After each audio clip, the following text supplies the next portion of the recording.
Demand करेंगे, health का बात करेंगे, रोड का बात करेंगे, इंफ्रास्ट्रक्चर का बात करेंगे, ये यूनिटी का बात करेंगे। तो भाई यही सब तो बीजेपी में कम है। मेन स्ट्रीम मीडिया हमारी नहीं दिखाएगी क्योंकि साली बिकी हुई है सबका सब मीडिया।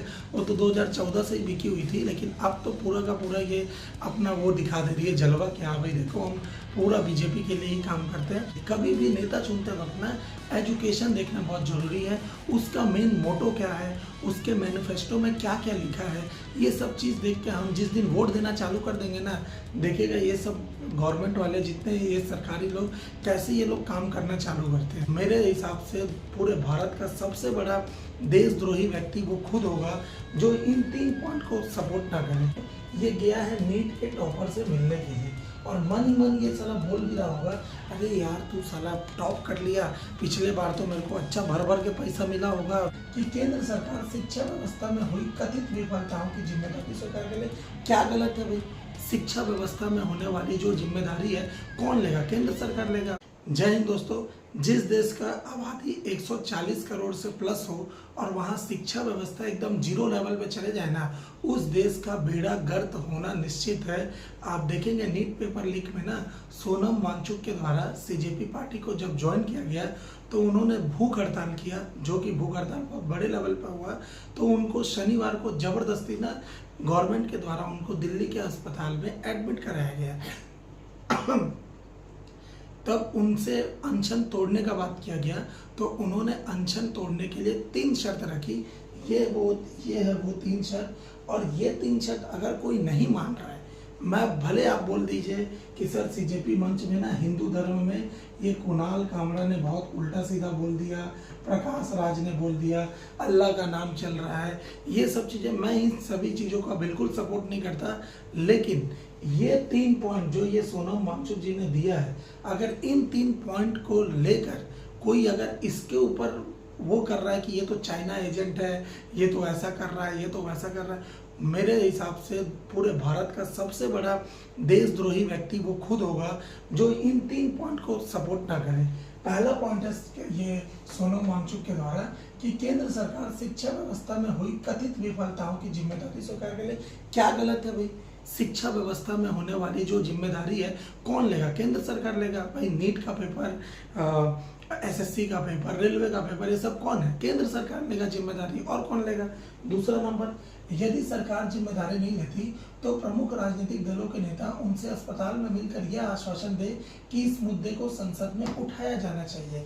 ये एकदम सही बात है। अगर नेताओं को ये मुद्दा नहीं दिखेगा ना तो उस साले रवि किशन को देखिए ना, वो चूतिया आदमी संसद में बैठ के समोसे का जिक्र करता है कि समोसे का साइज छोटा हो गया है, समोसे का साइज बड़ा हो गया है। ये कल को डोसा का भी बोलेगा कि 10 रुपए का डोसा मिलता है, मज़ा नहीं आ रहा है, थोड़ा चटनी वटनी लगा के। ये सब साले वैसे काम करने वाले लोग हैं और इनका जो सबसे बड़ा प्रॉब्लम है ना, हम खुद हैं कि हम ऐसे चूतियों को खड़ा कर देते हैं और उनको जिता भी देते हैं, सिर्फ और सिर्फ किस लिए कि सेलिब्रिटी है, इसका फेस देखकर हम क्या कर देते हैं, उसको जिता दिए। कभी भी नेता चुनते वक्त ना एजुकेशन देखना बहुत ज़रूरी है, उसका मेन मोटो क्या है, उसके मैनिफेस्टो में क्या क्या लिखा है, ये सब चीज़ देख के हम जिस दिन वोट देना चालू कर देंगे ना, देखेगा ये सब गवर्नमेंट वाले जितने ये सरकारी लोग कैसे ये लोग काम करना चालू करते हैं, ठीक है ना।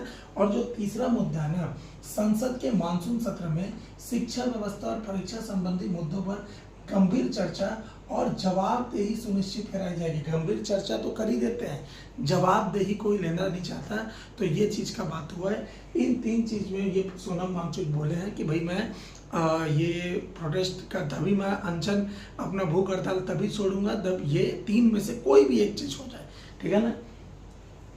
ये जो है ना, जब ये प्रोटेस्ट हुआ ना तो आप देखेंगे ये जो सीजेपी प्रोटेस्ट है, ये गैदर्स अपोजिशन, जितने भी अपोजिशन के लोग हैं ना अब सीजेपी के सपोर्ट में आ गए हैं और हंगर स्ट्राइक को कंटिन्यू रख रहे हैं। जो आपको मालूम है कि सीजेपी का जो फाउंडर है अभिजीत दीप के, वो भी हंगर में चला गया था कि मैं भूख हड़ताल करूंगा, लेकिन अब उसने हंगर तोड़ दिया है और उसने ना एक नया नारा चालू करा है, मतलब ये चीज़ें को देख के कि चलो अब दिल्ली चलेंगे।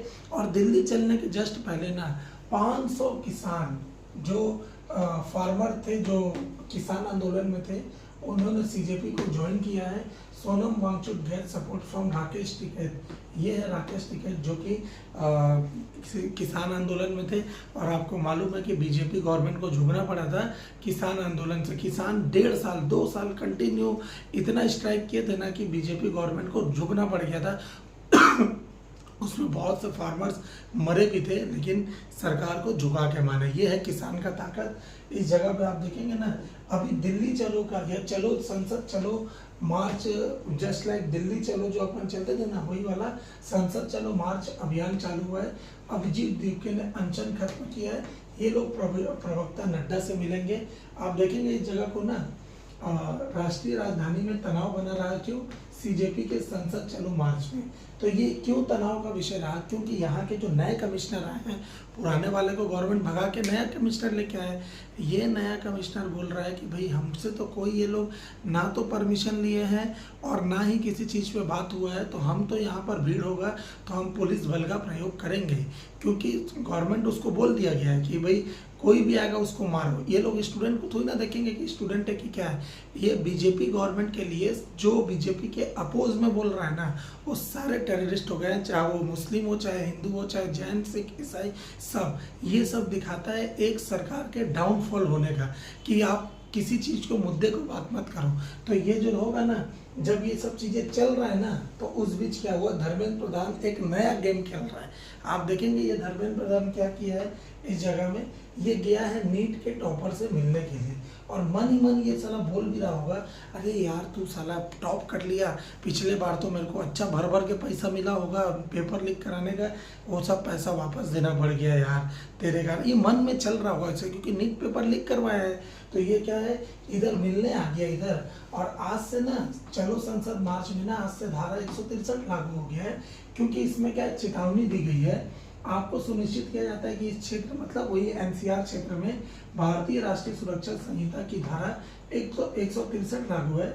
वहाँ किसी प्रकार के गैर कानूनी जमावड़ा समाज सभा मजमा पूर्णतः प्रतिबंधित है। अगर आप ऐसा करते हैं ना, तो तुरंत इतर बितर नहीं करते तो आपके पुलिस बल का मुताबिक प्रयोग किया जाएगा। इस जगह पे क्या है ये चलो संसद मार्च? तो ये चलो संसद मार्च ऐसा है कि अभी आज से ना संसद में मानसून सेशन चालू है। इस सेशन में लोगों का आवाज जाए। मोदी जी को मालूम होगा कि ये सब प्रोटेस्ट चल रहा है, लेकिन वो भाई भारत में रहेंगे तब तो वो तो बोल देंगे तुम अपना देख लो भाई, मैं भारत में ज़्यादा टिकता ही नहीं हूँ, मैं तो बाहर ही रहता हूँ। तो बाहर जाके आए तो मोदी जी के दिमाग में आ जाए कि भाई ये देखिए इतना बड़ा प्रोटेस्ट चल रहा है, और सबको मालूम ही है कि ये प्रोटेस्ट चल रहा है, इतना बड़ा नीट पेपर लीक हो रहा है, तो एक बार गवर्नमेंट को मिलना चाहिए ना। ये सब चीज़ें आप देखेंगे ना, तो ये जो है जमा हो रही है। सीजेबी ने उनसे अनुशासन बनाए रखने के लिए कहा है और पक्का करने की अपील की है कि विरोध शांतिपूर्ण अहिंसक रहे। ये बहुत जरूरी है। मैं अभी देख रहा हूँ कि ये जो सीजेपी ने जो वो किया है, बाकायदा जो मैनेज किया है भीड़ को, ये बहुत है। क्योंकि जब से सोनम वांगचुक को ज़बरदस्ती अस्पताल ले गया गया है ना, तब से ये प्रोटेस्ट में ज़्यादा लोग शामिल हैं, और लगभग पूरे भारत से ना इस जो लोग नहीं जा पा रहे हैं वो लोग सोशल मीडिया के थ्रू ये कर रहे हैं, सपोर्ट कर रहे हैं।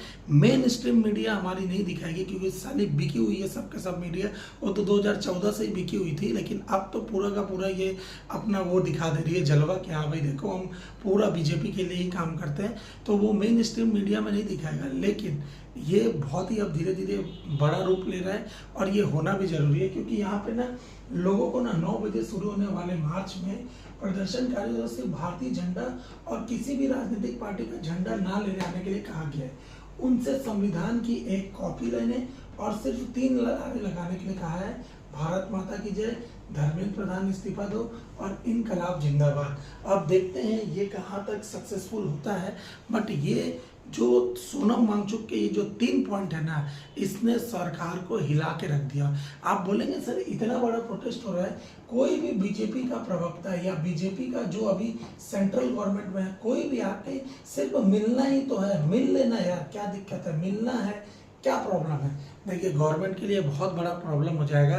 क्योंकि अगर एक यूथ मतलब ये जो सीजेपी वाले हैं, अगर ये गवर्नमेंट को मिलवा दे रहा है कि सरकार आए और इससे मिल ले रहा है ना, तो इसका मतलब है कि बीजेपी हार रही है। हारने का मतलब है यूथ के सामने झुक गई, और यूथ के सामने झुक गई ना, तो इससे एक सीजेपी जैसे पार्टी, नए नए पार्टी और खड़े हो जाएंगे, जो कि इस सरकार से क्या करेंगे, अच्छा जॉब का डिमांड करेंगे, हेल्थ का बात करेंगे, और क्या बोलते हैं रोड का बात करेंगे, इंफ्रास्ट्रक्चर का बात करेंगे, ये यूनिटी का बात करेंगे।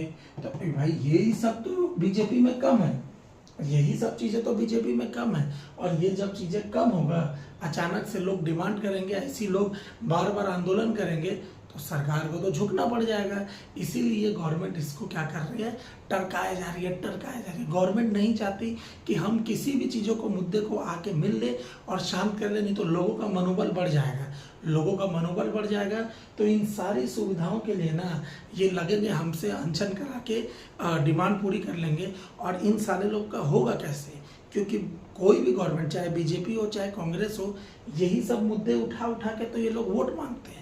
तो याद रखिएगा, जिस दिन हम लोग वोट देना ना एक पढ़े लिखे व्यक्ति को, और ना जिसका व्यूज अच्छा है, जिसका थिंकिंग अच्छा है देश को लेकर, भले वो बाद में करप्ट हो जाए, कोई प्रॉब्लम नहीं है, लेकिन अगर उसका व्यू अच्छा है, वो अपने स्टेट को, अपने देश को एक अच्छे जगह पर ले जाना चाहता है, वोट हमेशा उसी को दीजिए, ना कि रवि किशन जैसे आदमी को जो सिर्फ सेलिब्रिटी के नाम पे जाके वहाँ समोसा का डिमांड करता है। ठीक है ना, तो देखते हैं इसमें आने वाले टाइम में क्या होगा। बट जो भी रहेगा मैं आपके लिए सेपरेट वीडियो जरूर बनाऊंगा। तब तक मेरे चैनल से जुड़ने के लिए बहुत बहुत शुक्रिया। जय हिंद, जय भारत।